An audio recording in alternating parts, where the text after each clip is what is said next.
దేవుని అతి పరిశుద్ధ నామానికి మహిమ కలుగుగాక. ఓ ఫర్ టుడే వాక్య సందేశాలు ప్రతిరోజు వింటున్న మీ అందరికీ మన ప్రభువును మన రక్షణకర్త అయిన యేసుక్రీస్తు నామంలో లైఫ్ చర్చ్ వైజాగ్ నుంచి మీకు శుభములు తెలియపరుస్తున్నాను. యెషయా గ్రంథం 54వ అధ్యాయం 10వ వచనం చదువుకుందాం. యెషయా గ్రంథం 54వ అధ్యాయం 10వ వచనం. పర్వతములు తొలగిపోయినను, మెట్టలు తత్తరిలినను, నా కృప నిన్ను విడిచిపోదు. సమాధాన విషయమైన నా నిబంధన తొలగిపోదు అని నీయందు జాలిపడు యెహోవా సెలవిచ్చుచున్నాడు.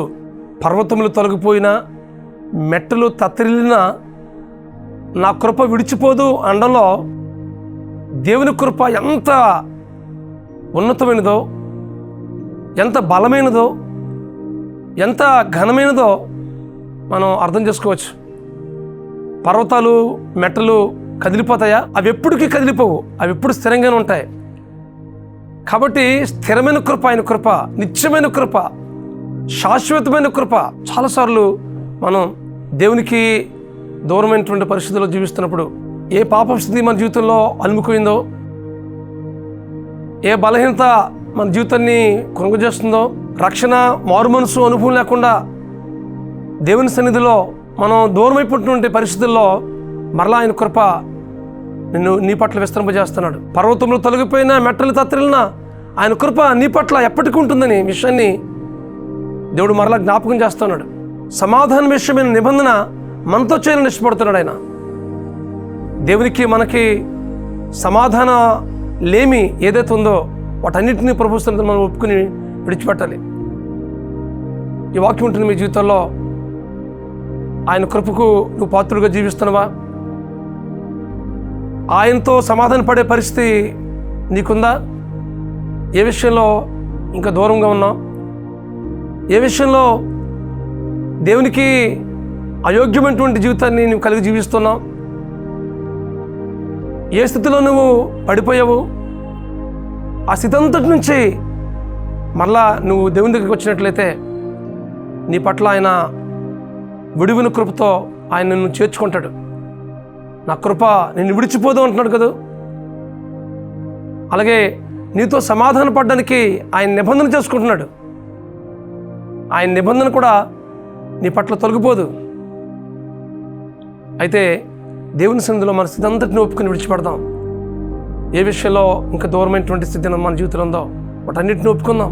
ప్రభువా, పలానా విషయంలో నేను నీకు ఆయాస్కరంగా జీవిస్తున్నాను ప్రభువా, పలానా విషయంలో ఇంకా నేను నా అయోగ్యమైన స్థితి నా జీవితంలో ఉంది ప్రభువా,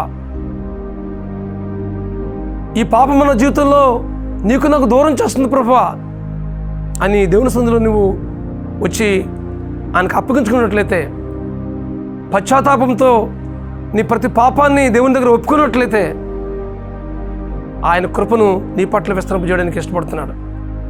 రక్షణ మారు మనసు అనుభవానికి నిన్ను నడిపించాలని ఆయన ఇష్టపడుతున్నాడు. కాబట్టి వాక్యం ఉంటున్న మీ జీవితాల్లో ప్రభు సన్నిధిలో సంపూర్ణంగా మనం సమర్పించుకుందాం. ఆయన కృపకు పాత్రలుగా బ్రతుకుదాం. ఆయన కోపము నిమిషం మాత్రం ఉంటుంది, కానీ ఆయన కృప శాశ్వత కాలం ఉంటుంది. ఆయన నిమిషం మాత్రమే విసర్జిస్తాడు, కానీ నిత్యము ఆయన కృపతో నిన్ను ఆదుకుంటాడు. కాబట్టి మన జీవితాన్ని ప్రభు సన్నిధిలో సంపూర్ణంగా సమర్పించుకుందాం.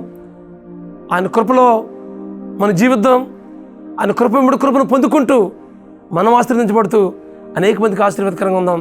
అట్టి కృప పరిశుద్ధాత్మ దేవుడు మీకు అనుగ్రహించి నడిపించును గాక. ప్రార్థన చేసుకుందాం.